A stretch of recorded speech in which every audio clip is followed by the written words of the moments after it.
তবে রাজনৈতিক আনুগত্যই হয়ে উঠেছে সামাজিক ও অর্থনৈতিক সাফল্যের প্রধান শর্ত। চাকরি, ব্যবসা, শিক্ষা, নিরাপত্তা এবং বিচার ব্যবস্থাতেও প্রভাবশালীদের জন্য অবৈধ ও বিশেষ সুযোগ তৈরি করা হয়েছে। ক্ষমতার কাছাকাছি থাকা রাজনীতিক, আমলা ও দুর্নীতিগ্রস্ত ব্যবসায়ীদের একটি চক্র রাষ্ট্রীয় সম্পদ, ব্যাংক ব্যবস্থা এবং উন্নয়ন প্রকল্পকে ব্যবহার করে নিজেদের সম্পদ বাড়িয়েছে, আর সাধারণ মানুষের জীবনের মৌলিক প্রয়োজন পূরণের সংগ্রামী ব্যস্ত থেকেছে। বাংলাদেশের উন্নয়ন পরিকল্পনা গড়ে উঠেছে রাজধানী ঢাকাকে কেন্দ্র করে। পরিকল্পিতভাবে এই মহানগর ও তার আশেপাশে বসবাসকারী 2 কোটি মানুষের চাহিদা পূরণের লক্ষ্যে বড় বড় সব অবকাঠামো, অর্থনৈতিক সুযোগ সুবিধা, শিক্ষা ও চিকিৎসা ব্যবস্থা গড়ে তোলা হয়েছে। আর এদের মাথার উপরে বসে রাজধানী কেন্দ্রিক একটি ছোট্ট ধনিক শ্রেণী তৈরি হয়েছে, যারা অসৎ উপায়ে রাষ্ট্রীয় সম্পদ নিজেদের মধ্যে ভাগাভাগি করে নিয়েছে। অথচ প্রকৃত উন্নয়ন হলে তা দেশের সব অঞ্চলে সমানভাবে বিস্তৃত হওয়ার কথা ছিল।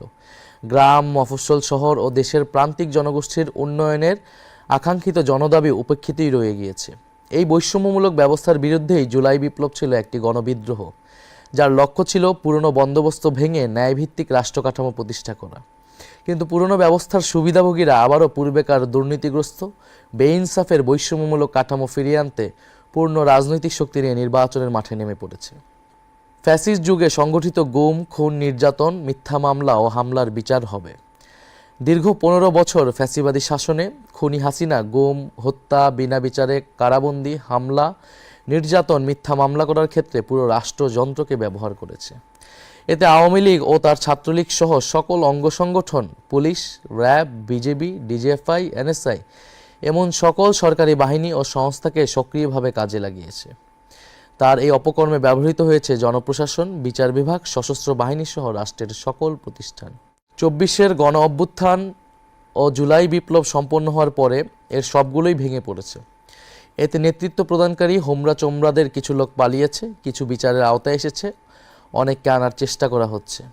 বহু সামরিক, বেসামরিক আমলা ও বিচারক এখনও কর্মে নিয়োজিত রয়েছে। জুডিশিয়ারি, সিভিল সার্ভিস ও পুলিশ বিভাগের শীর্ষ নেতৃত্ব ভেঙে পড়লেও ডিফেন্স সার্ভিস এখনও অটুট রয়েছে। তবে হাজার হাজার খুনি, লুটেরা, অপরাধীদের সেনানিবাসে আশ্রয় নেওয়া, সেখান থেকে নিরাপদে দেশান্তরিত হওয়া, কর্মস্থল থেকে কিছু জেনারেলের পালিয়ে যাওয়া, অবসরপ্রাপ্তদের বহিরাষ্ট্রে আশ্রয় নেওয়া ইত্যাদি আমাদের জন্য ছিল অনাকাঙ্ক্ষিত। আমরা স্পষ্ট ঘোষণা দিচ্ছি, বিভিন্ন বাহিনীর ভেতরে গুম, খুন, নির্যাতন, দুর্নীতি ও লুটপাটের সঙ্গে জড়িত লুকিয়ে থাকা সকল অপরাধীকে শনাক্ত করা হবে। তদন্ত ও বিচার প্রক্রিয়া সম্পন্ন করে প্রকৃত দায়ীদের বিচারের আওতায় এনে শাস্তি বিধান করা হবে।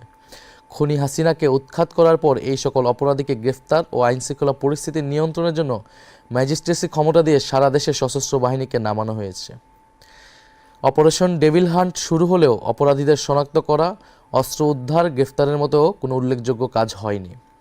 গুম বিষয়ক কমিশন 1850টির বেশি অভিযোগ নিয়ে কাজ করেছে, কিন্তু দুঃখজনকভাবে নিরাপত্তা বাহিনীর ভেতরে লুকিয়ে থাকা ফ্যাসিবাদের দোসররা তথ্য ও আলামত নষ্ট করে তদন্ত ও বিচার প্রক্রিয়াকে বাধাগ্রস্ত করার চেষ্টা করছে। অন্তর্বর্তী সরকারের সঙ্গে বিভিন্ন ক্ষেত্রে এরা অসহযোগিতা করেই চলছে। আমাদের লড়াই হবে সেই নিপীড়নের ব্যবস্থা ও বিচারহীনতার সংস্কৃতি সমূলে উৎপাটন করা এবং আওয়ামী ফ্যাসিবাদের সকল প্রবণতা সমাজ থেকে মুছে ফেলা। ব্যাংক ও উন্নয়ন প্রকল্প লোপাটের অর্থ উদ্ধার ও বিচার আমাদের অন্যতম কর্তব্য। বিগত ফ্যাসিবাদী শাসনামলে বাংলাদেশ থেকে $234 বিলিয়ন বা প্রায় 30 লাখ কোটি টাকা লুটপাট করে বিদেশে পাচার করা হয়েছে। ডক্টর দেবপ্রিয় ভট্টাচার্যের নেতৃত্বে প্রণীত শ্বেতপত্র অনুযায়ী হাসিনা ও তার মদতপুষ্ট আওয়ামী ব্যবসায়ী ও আমলারা এই অর্থ বিদেশে সরিয়ে নিয়েছে, যা দেশের অর্থনীতির জন্য এক ভয়াবহ বিপর্যয় বয়ে এনেছে। অন্তর্বর্তীকালীন সরকার এই লুটপাটকৃত এই বিশাল অঙ্কের অর্থ উদ্ধারের চেষ্টা চালানোর কথা বললেও তাদের অবহেলা ও অজ্ঞতার কারণে এখন পর্যন্ত কোনো সাফল্য অর্জিত হয়নি। এর সঙ্গে যুক্ত ফ্যাসিবাদী যুগের সুবিধাভোগী কিছু শীর্ষ আমলা ও বিশেষজ্ঞরা অন্তর্ঘাতমূলক কাজ করায় এই বিপুল পরিমাণ রাষ্ট্রীয় সম্পদ পুনরুদ্ধার বিঘ্নিত হয়েছে।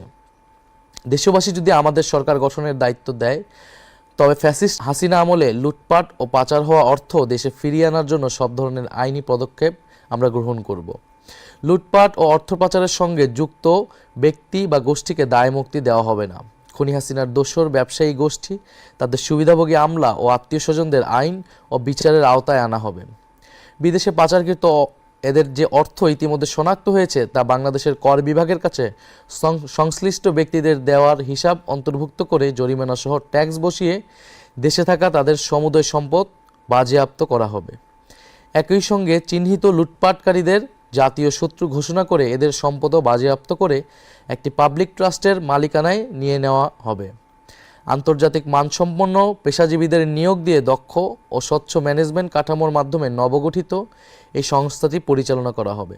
আমাদের লক্ষ্য খুবই স্পষ্ট, ঘুষ, দুর্নীতি ও রাষ্ট্রীয় সম্পদ লুটপাটের সংস্কৃতির অবসান ঘটিয়ে অর্থনৈতিক বৈষম্য বিলোপের মাধ্যমে ন্যায় বিচার প্রতিষ্ঠা করা এবং রাষ্ট্রের সম্পদ জনগণের কাছে ফিরিয়ে দেওয়া। পররাষ্ট্রনীতি, নতজানু কূটনীতি থেকে স্বাধীন ও ভারসাম্যপূর্ণ বৈশ্বিক অবস্থান।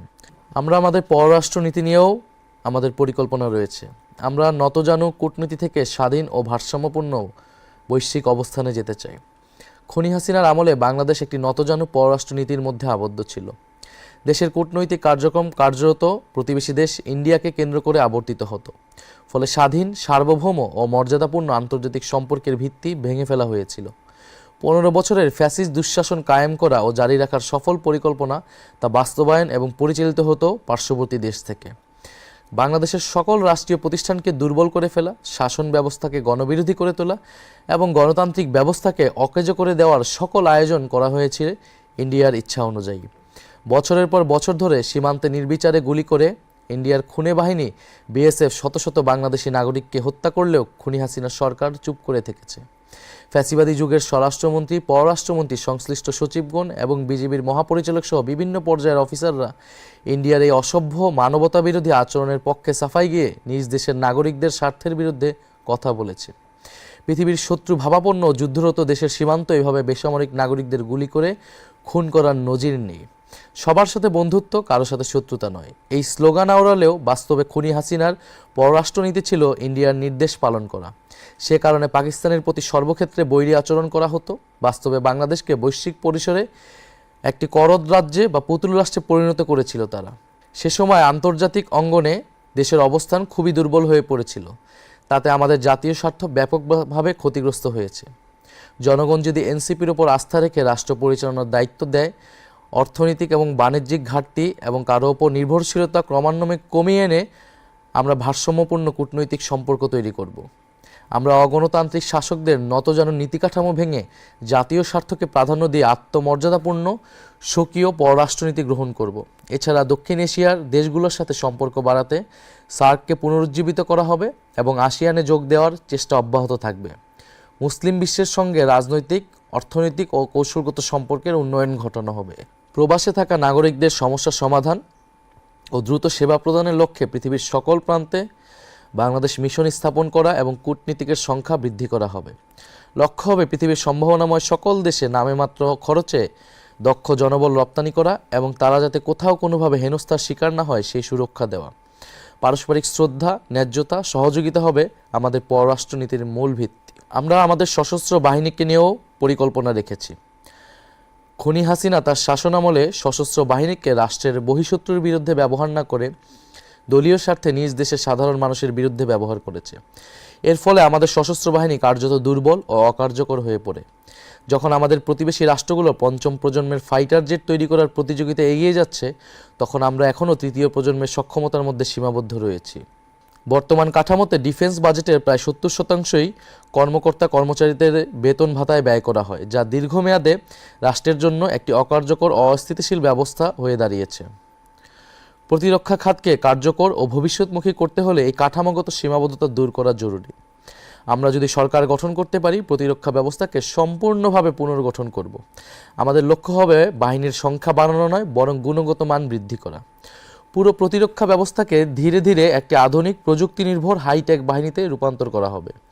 একই সঙ্গে দেশের 18 ঊর্ধ্ব সক্ষম তরুণ তরুণীর জন্য বাধ্যতামূলক মিলিটারি ট্রেনিং চালু করা হবে। এতে দেশব্যাপী জনভিত্তি সম্পন্ন এক গণপ্রতিরক্ষা ব্যবস্থা গড়ে উঠবে। ফলে আধিপত্যবাদী শক্তির বিরুদ্ধে রাষ্ট্রীয় প্রতিরোধ সক্ষমতা বৃদ্ধি পাবে এবং দীর্ঘমেয়াদে রাষ্ট্রের বিনিয়োগকৃত অর্থের অপচয় কমবে। একটি কল্যাণমুখী রাষ্ট্রের দায়িত্ব হলো প্রতিটি নাগরিকের জন্য ন্যায্য মূল্যে ভোগ্যপণ্য নিশ্চিত করা। লাগামহীন দ্রব্যমূল্যে মানুষ যখন হিমশিম খাচ্ছে, তখন সরকারের ভূমিকা হবে সক্রিয়ভাবে বাজারে শৃঙ্খলা ফিরিয়ে আনা। দক্ষিণ এশিয়ার দেশগুলোর মধ্যে বাংলাদেশের নিত্যপণ্যের মূল্য সবসময় সর্বাধিক। এর কারণ এদেশে ব্যবসায়ী, রাজনীতিক ও আমলাদের একটি দুর্নীতিগ্রস্ত চক্র বাজার নিয়ন্ত্রণ করার মাধ্যমে প্রচুর অর্থ নিজেদের পকেটস্থ করে। আমরা সরকার পরিচালনার দায়িত্ব পেলে দ্রব্যমূল্য স্থিতিশীল রাখতে বিশেষ গুরুত্ব দিয়ে কাজ করব। কৃত্রিম সংকট সৃষ্টিকারী ব্যবসায়ী, রাজনীতিক ও আমলাদের সিন্ডিকেট ভাঙা হবে। এমন দুষ্ট চক্রের বিরুদ্ধে আইন করে তাদের দ্রুত বিচারের আওতায় আনা হবে।